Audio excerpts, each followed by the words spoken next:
All right, ladies and gentlemen, welcome to the channel. So Ethan Klein is suing several content creators for copyright infringement. Is it funny? Yes. But do I have concerns? Yes. I'll get to that in this video. That's the point of this video here. Straight off the bat here.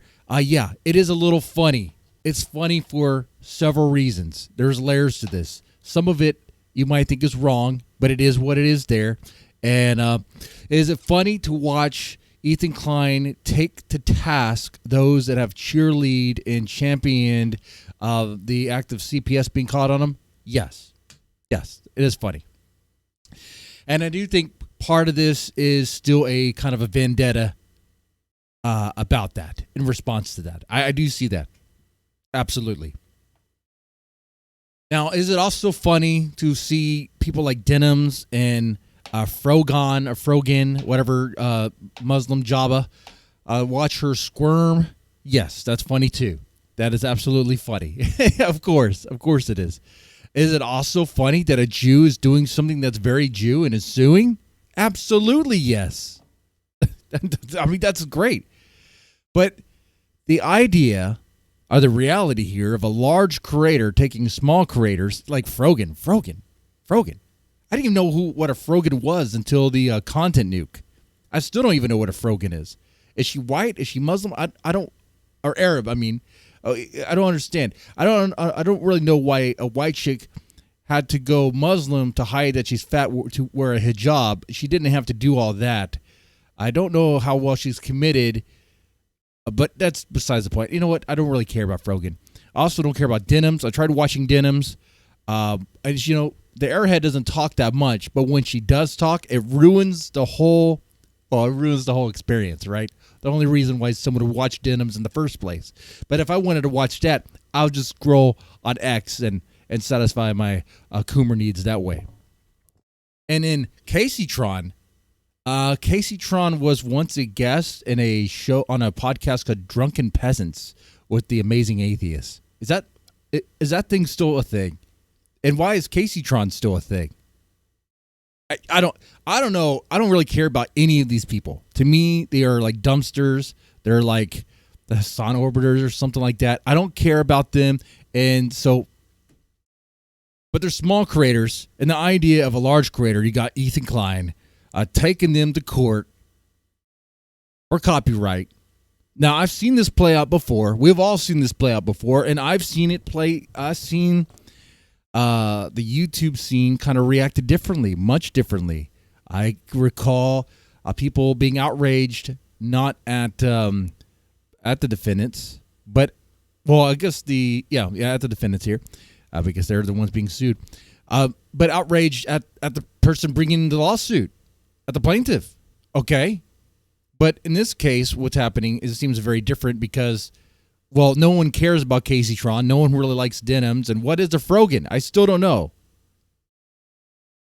So it's like different in that regard. Now, I'm kind of cautious, though, because I'm like, are we blinded by this because we don't like these streamers? Are we cheering on something that feels good in the moment because, let's be honest, Casey Tron and Frogan and Denims didn't do themselves any favors. They dug their own grave, so to speak. Welcome to Locale Graveyard, part of the Locale Keemstar experience here. On this channel, I react to and I talk about content creators that have pretty much, they had a career at one point, but now they have no career. Look at that. No, but seriously, no one cares about them. No one likes them, and they dug their own grave.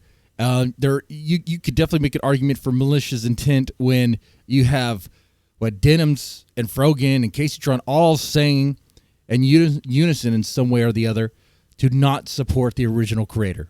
Now, I have another channel where I react to a lot of Japanese metal, Japanese music. You see the Baby Metal there, the Love Bites, and I got that magazine because the bands are in it. Okay, I swear on that. Okay.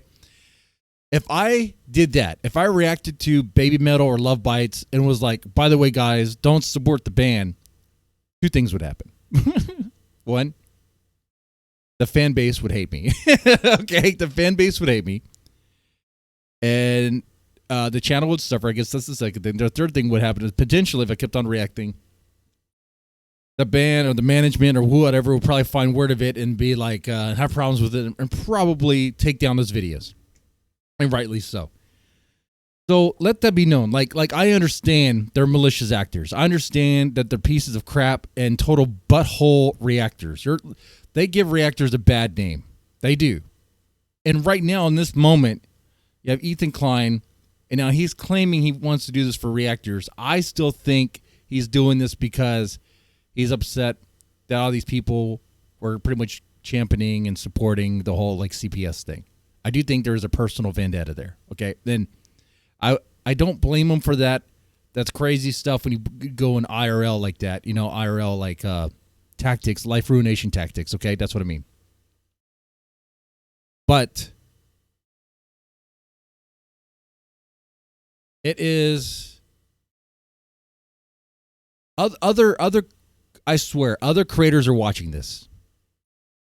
And what is malicious intent to someone may not be malicious intent to someone else. Like, let's say, like name calling. Let's just say people like to bust balls on the internet. That's the great thing about YouTube. At least it was, where you're free to kind of bust balls and be like radio shock jocks and talk trash about one another. You know, you keep it online. You try to make rules about like, hey, don't target family, don't target the kids or whatever.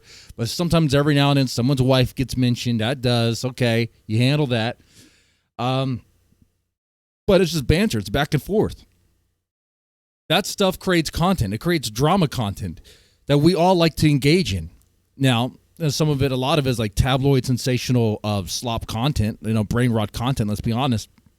But it's stuff I like listening to while I'm, busy working or doing whatever because I like it. The same reason probably why you watch that content, right? I mean, if we didn't have that back and forth of name calling and shock jockery, we wouldn't have the drama spheres and the stuff that we have here. So let's just say like people go, okay, I'm going to start taking them to court too for copyright and claim it's for copyright, but really it's because my feelings were hurt because I didn't like what they said. I could see where it could be like, depending on how this case goes. And it looks like it's going to be in Ethan's favor because I'm not a lawyer. I can pretend to be. Okay. But it just looks like it's going to be in his favor. It might even make it to court because if these defendants don't have the money to even afford a lawyer, what? What? A Casey Tron would have to be able to sustain from taking hits and rips from her bong. And she did 47 rips within an hour, 2 hours? Is that right? That is crazy. That is overkill. But that's proof. That's absolute proof that you can't OD from THC. So let that be known. Okay, that's there you have that. That's one positive thing from that.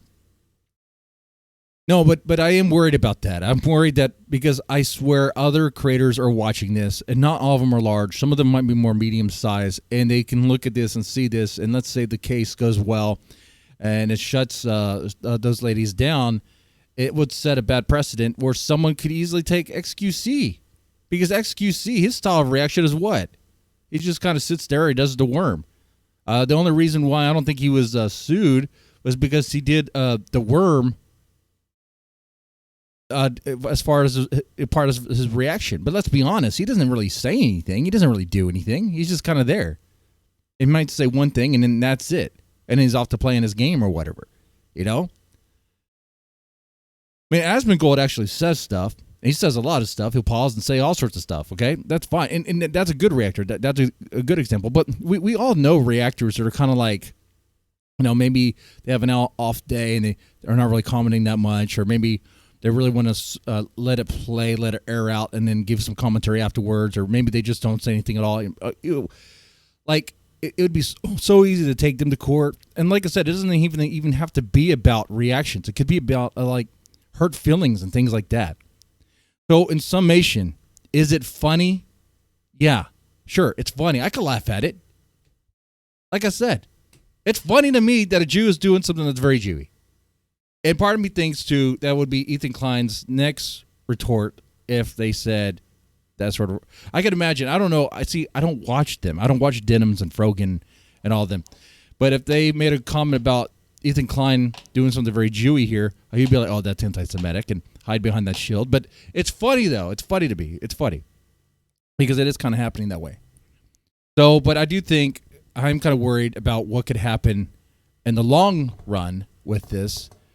A slippery slope fallacy, yeah, but sometimes it's not a fallacy. Sometimes it's a reality that we don't want to think is going to happen, but it could. And that's kind of like just a waiting game. We just kind of wait and see what that happens. Now, your opinion may differ, and that's fine. You are welcome to let me know in the comments section what you think of this. And that's fine. I welcome that.